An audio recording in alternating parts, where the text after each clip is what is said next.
जैसे ही निधि और धर्मेंद्र दिल्ली से लौटने के बाद घर के दरवाजे पर कदम रखते हैं, उसी समय उनके साथ एक बेहद दर्दनाक और हैरान कर देने वाली घटना हो जाती है। सबसे पहले निधि को उसके अपने माता पिता और भाई घर के अंदर लाठी डंडों से बुरी तरह मारते पीटते हैं। उसकी चीखें दूर तक सुनाई देती है, लेकिन कोई मदद के लिए आगे नहीं आता।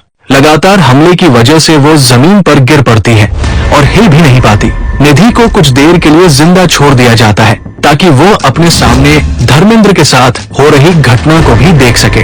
निधि अपने हाथ पैर हिलाने की हालत में नहीं थी, बस बहते आंसुओं के साथ सब देखती रह जाती है।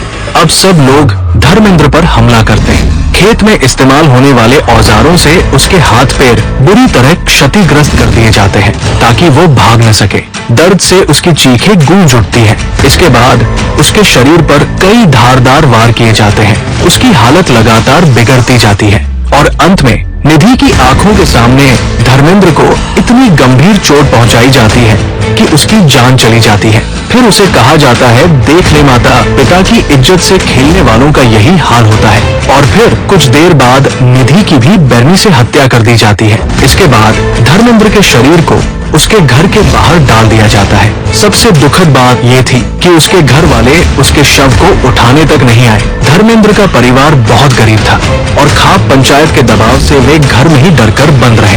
इधर निधि की हत्या के तुरंत बाद उसके परिवार ने उसके शव को जलाने की कोशिश की। वे लोग तुरंत शव को पास के श्मशान ले जाकर चिता सजा बैठे, लेकिन एक गुमनाम पड़ोसी ने चुपके से पुलिस को फोन कर सूचना दे दी कि गांव में 2 हत्याएं हुई हैं और निधि के शव को जला रहे हैं। पुलिस तुरंत वहां पहुंची। चिता पर लगी आग धधक रही होती है।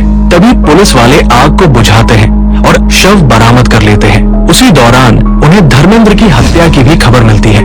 उसका धर उसके घर के पास सड़क पर पड़ा था। ये टिप ऑफ ही था जो पूरे मामले को खोलने का कारण बन गया, वरना गांव की चुप्पी सब कुछ दफन कर देती। ये सिर्फ हत्या नहीं थी, 2 जिंदगियों का अपमान था, जहां परिवार की इज्जत ने 2 मासूम दिलों को चीर डाला। ये दर्द इतना गहरा था कि गांव की हवा भी सिसकने लगी, लेकिन कोई आवाज नहीं उठी, क्योंकि ये घरनावटी का काला सच था, ऑनर किलिंग का, जहां प्यार करने पर मौत की सजा मिलती है। यह है निधि और धर्मेंद्र का ऑनर किलिंग केस, जिसने पूरे देश और इंसानियत को दहला दिया था। इस दर्दनाक कहानी की शुरुआत होती है घरनावटी गांव से, हरियाणा के रोहतक जिले के एक छोटे से शांत इलाके से, जहां हरे भरे खेत, मिट्टी की सोंधी खुशबू और संकरी पगडंडियां जिंदगी का अभिन्न हिस्सा है। रोहतक शहर से महज 10 से 12 किलोमीटर दूर ये गांव जाट समुदाय का गढ़ है, जहां परंपराएं खून में घुली हुई है। लेकिन 18 सितंबर 2013 को यहाँ का सन्नाटा टूट गया, जब 2 युवाओं की हत्या ने पूरे क्षेत्र को हिला दिया। 23 साल के धर्मेंद्र बराक और 20 साल की निधि बराक दोनों एक ही गोत्र बराक से थे और एक ही जाट समुदाय से। धर्मेंद्र गरीब परिवार से था। उसका परिवार खेती किसानी का काम करता था। उनकी जिंदगी अच्छी बारिश और फसल के उपज पर टिकी हुई थी। 23 साल की उम्र में धर्मेंद्र रोहतक से ITI डिप्लोमा कर रहा था। उसके परिवार को उम्मीद थी कि डिप्लोमा पूरा होने पर उसे अच्छी नौकरी मिल जाएगी और घर की स्थिति कुछ बेहतर हो जाएगी। वो रोज बस या कभी कभी साइकिल से सफर करता था और सपने बुनता था एक बेहतर कल के लिए। उसकी आंखों में मेहनत की चमक थी, दिल में गांव की सादगी। वहीं निधि अमीर घर की बेटी थी। उसका परिवार डॉग ब्रीडिंग के बिजनेस में मशहूर था, जिसका कारोबार दिल्ली तक फैला हुआ था। दुर्लभ नस्लों के कुत्तों का कारोबार उन्हें ऐशो आराम देता था। निधि कॉलेज में पढ़ रही थी और अपने सपनों को जीवंत करती। वो फूल सी कोमल थी, लेकिन अंदर से बहुत मजबूत। निधि और धर्मेंद्र एक ही गांव में बस कुछ घरों की दूरी पर रहते थे। बचपन से यही निकटता उन्हें जोड़ती रही। साथ खेलते, त्योहार मनाते, लेकिन एक ही गोत्र होना उनके लिए अभिशाप था। जाट परंपरा में गोत्र वंश की जड़ें हैं। एक ही गोत्र के लोग भाई बहन होते हैं। खाप पंचायतें इसे सख्ती से लागू भी करती है। धर्मेंद्र और निधि बचपन में साथ खेले और बड़े हुए। दोनों एक ही गोत्र के थे, इसलिए किसी को उनके साथ खेलने से समस्या नहीं थी, क्योंकि वे तो भाई बहन ही लगते थे। फिर वे दोनों जवान हो गए और खेलना बंद हो गया। लेकिन असली मोड़ आया 3 साल पहले, जब पढ़ाई के बहाने बातें शुरू हुई। धर्मेंद्र ITI जाता, निधि अपने कॉलेज जाती। रोज का सफर साथ में होता और फोन पर रातें कटने लगी। धीरे धीरे प्यार परवान चढ़ने लगा और गुप्त मुलाकातें होने लगी। 3 साल में ये सिर्फ आकर्षण न रहा, ये विश्वास बन गया। लेकिन सच्चा प्यार छिपता कहाँ है? 3 साल की चुप्पी एक दिन टूट गई। शायद किसी पड़ोसी की फुसफुसाहट से निधि के घर में खलबली मच गई। माँ रीता ने समझाया, पिता बिल्लू ने गुस्से में फोन चेक किया और जब उन्हें धर्मेंद्र के बारे में पता चला तो वे बहुत गुस्सा हो गए। एक ही गोत्र का लड़का, ये कलंक है। उधर धर्मेंद्र के गरीब घर में भी हवा तन गई। उसकी माँ ने आंसू बहाते पूछा, बेटा क्या किया तूने? वो तेरी बहन लगती है, हम लोग गरीब हैं, उनसे नहीं लड़ पाएंगे। दोनों परिवारों को जब पता चला तो जैसे आसमान फट गया हो। गोत्र का पालन न होना एक प्रकार से इज्जत पर चोट था। उधर खाप पंचायत का भी डर था, पड़ोसियों की नजरों में इज्जत जाने का खौफ। निधि को घर में कैद कर दिया गया, फोन छीन लिए गए। धर्मेंद्र को धमकियां मिलने लगी, दूर रह वरना जिंदा न बचेगा, तेरे पूरे परिवार को खत्म कर देंगे। धर्मेंद्र और निधि का दर्द ये था कि जो प्रेम उनके जीवन का रंग था वो अब बोझ बन गया था। परिवार का गुस्सा, माता पिता की आंखों में नफरत। निधि जागकर रातें काटती और खुद से पूछती, हमने क्या गलत किया है, और रोती। उधर धर्मेंद्र भी खेतों में बैठा रहता और दिन रात रोता रहता। दोनों परिवारों ने दीवारें खड़ी कर दी। निधि के पिता बिल्लू बहुत सख्त थे। उन्होंने बेटे सनी को तैनात किया कि निधि के बाहर जाने पर निगरानी रखो। माँ रीता रोती लेकिन गुस्से में कहती, तेरी वजह से घर की नाक कटेगी। उधर धर्मेंद्र के घर में भी उसके पिता ने लाठियां तान ली और बोले, तू गोत्र भूल गया क्या? पूरे समाज में नाक कट जाएगी। खाप पंचायत की बैठक बुलाई गई। बुजुर्गों ने फरमान सुनाया, शादी मत करना वरना सजा मिलेगी। तुम दोनों भाई बहन हो, लेकिन विरोध सिर्फ शब्दों का न था, उसमें धमकियां भी थी, बहिष्कार, मारपीट। दर्द बहुत गहरा था। निधि अपनी माँ की गोद में सिसकती, माँ वो मेरा प्यार है, भाई नहीं। लेकिन उसे जवाब मिलता, परंपरा से बड़ा कुछ नहीं। उधर धर्मेंद्र अकेले खेतों में रोता।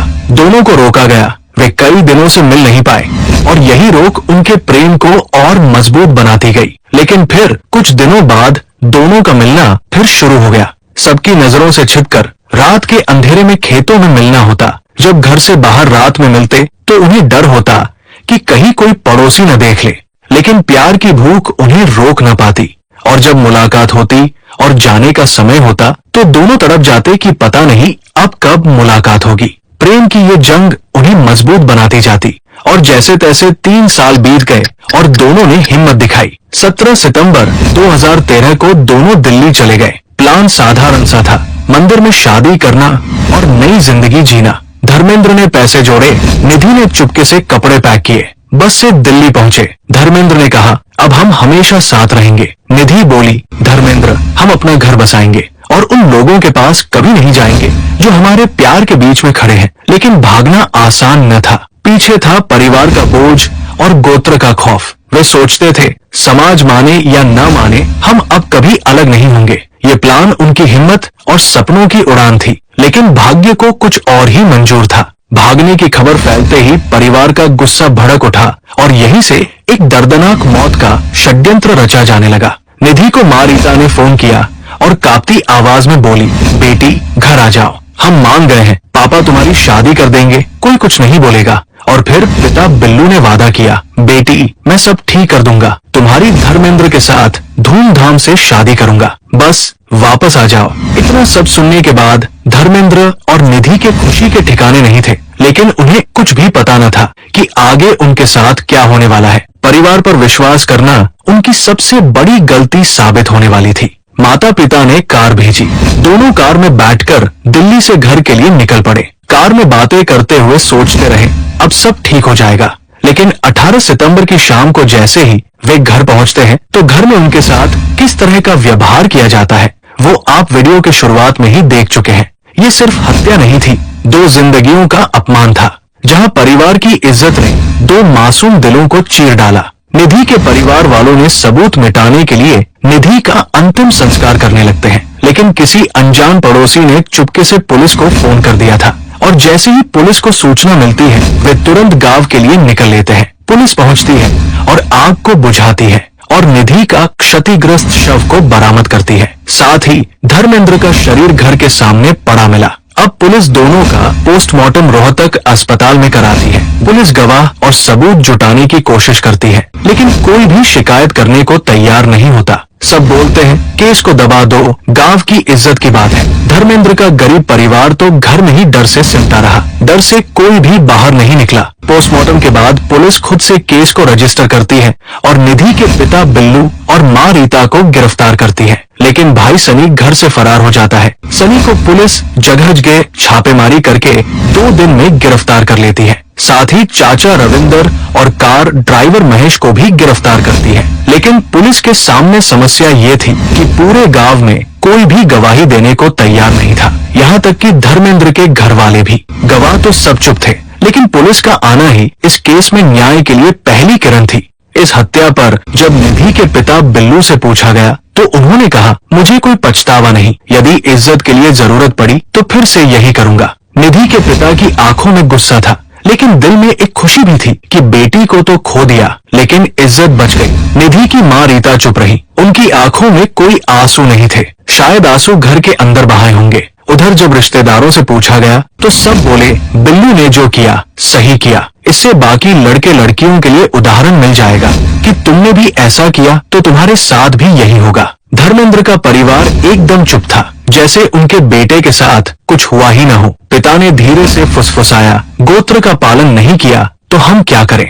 शायद वे बहुत डरे हुए थे, लेकिन उनकी रातें रोने में कटती थी। उनके जबान बेटे का खून घर के सामने हुआ और वे कुछ कर न पाए। अपने बेटे के लिए एक आवाज भी न उठा पाए। गांव में सन्नाटा पसर गया था। लोग अपने अपने घरों में सिमटे थे, लेकिन जुबान पर एक ही बात थी, जिसे जो होना था हो गया। गांव के बुजुर्ग बोले, गोत्र तोड़ने की सजा यही है। खाप पंचायत का प्रभाव इतना गहरा था कि हत्या को न्याय माना गया। और इतना ही नहीं, पड़ोसी गांवों से भी समर्थन मिला। ये एकदम सही फैसला है, निधि के पिता ने सही किया है, इससे आगे उदाहरण बनेगा। इधर पोस्टमार्टम के बाद पुलिस दोनों का अंतिम संस्कार कराती है। चिता में आग जली, लेकिन दोनों के लिए आंसू बहाने वाला कोई न था।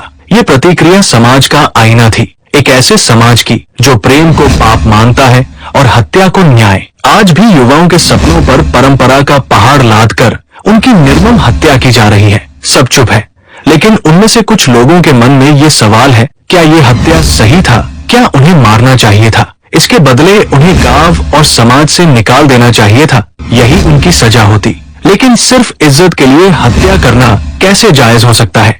और फिर केस की सुनवाई कोर्ट में होती है। पुलिस अधिकारी द्वारा अपनी फाइनल रिपोर्ट भी कोर्ट में जमा करा दी और फिर 3 साल तक चले कानूनी दाव पेंच के बाद 11 अगस्त 2016 को रोहतक कोर्ट का फैसला आता है। पिता बिल्लू, मां रीता और भाई सनी को उम्र कैद की सजा सुनाई जाती है। ऐसे निर्दयी अपराधी को जीवन भर जेल के अंदर ही रहना चाहिए। ये मानव और मानवता के लिए खतरा है। और सबूत न होने पर चाचा रविंदर, राजेश और महेश को बरी कर दिया जाता है। दोस्तों, ये कहानी पब्लिक डोमेन में उपलब्ध तथ्यों पर आधारित है। इसका उद्देश्य केवल जानकारी देना है, न कि किसी का अपमान करना या किसी की भावनाओं को ठेस पहुंचाना। अगर ये कहानी आपको सोचने पर मजबूर करती है तो अपनी राय नीचे कमेंट में जरूर साझा करें। और यदि आप ऐसी ही सच्ची और चौंकाने वाली कहानियां सुनना चाहते हैं तो चैनल को सब्सक्राइब करना न भूलें। धन्यवाद।